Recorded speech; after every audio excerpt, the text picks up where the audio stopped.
And we're back. Another beer review for you.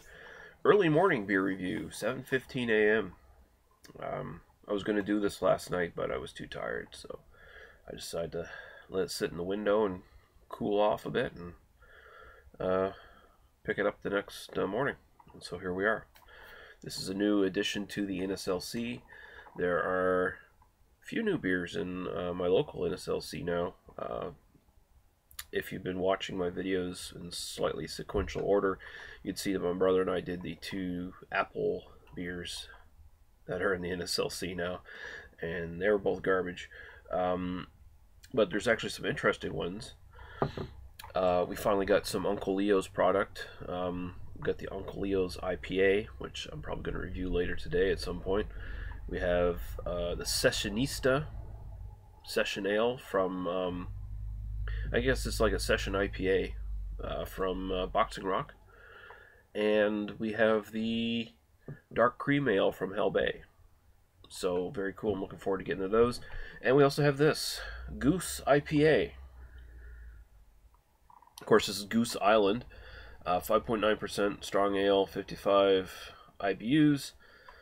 So this is, of course, yes, Goose Island from Chicago. Of course, bought up by Anheuser-Busch. Now, unfortunately, I believe this is brewed by Labatt here in Canada.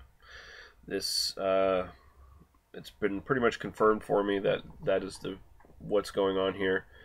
So brewed and bottled by Goose Island Beer, but in one of the Canadian locations, so either London, Creston, Edmonton, Montreal, Halifax, or St. John's. So it's from somewhere in one of those locations, which is unfortunate. We did earlier this year, we got the Goose Island Matilda and the Sophie, which were both good, and they were both from the actually from the USA. So kind of unfortunate that we're getting this as just sort of a Labatt remake here in Canada. And from what I understand, most people say this isn't exactly great shakes anyway in the US. So we'll see how this fares. I've never had the USA one, of course. So we got a bit of a sticky head going there. White head, looks alright. Pretty much straight up copper color, amber, whatever you want to say. Right to the aroma.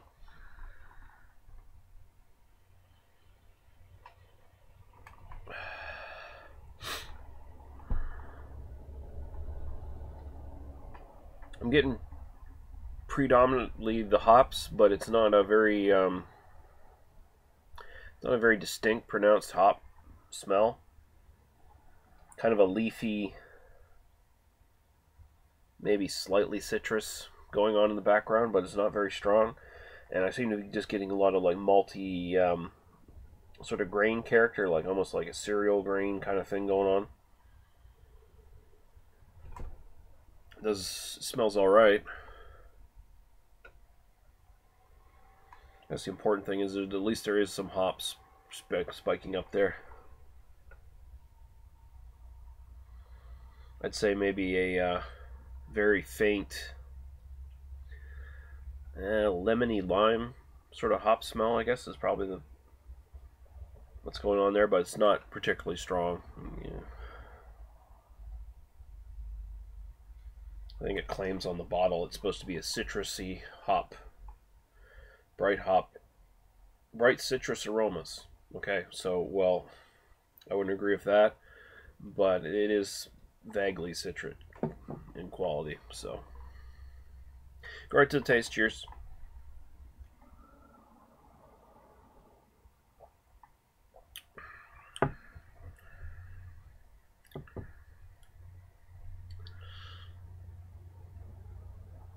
Yeah, it's not very good.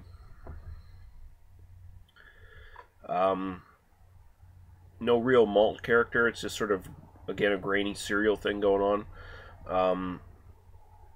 The bitterness doesn't quite work. It's just kind of all bitterness and nothing else going on. Um, what would I compare this to? This is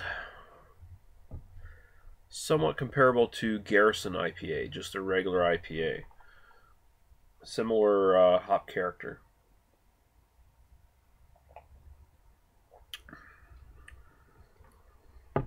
This might have a slightly more citric tinge to it, but the bitterness itself is a bit more overpowering and has nothing really balancing it out. It just kind of tastes substandard IPA, really. It just kind of tastes like an afterthought, like it's Union made swill, you know. It's not a terrible beer, but would I want to drink a bunch of these in a row? Probably not. Um,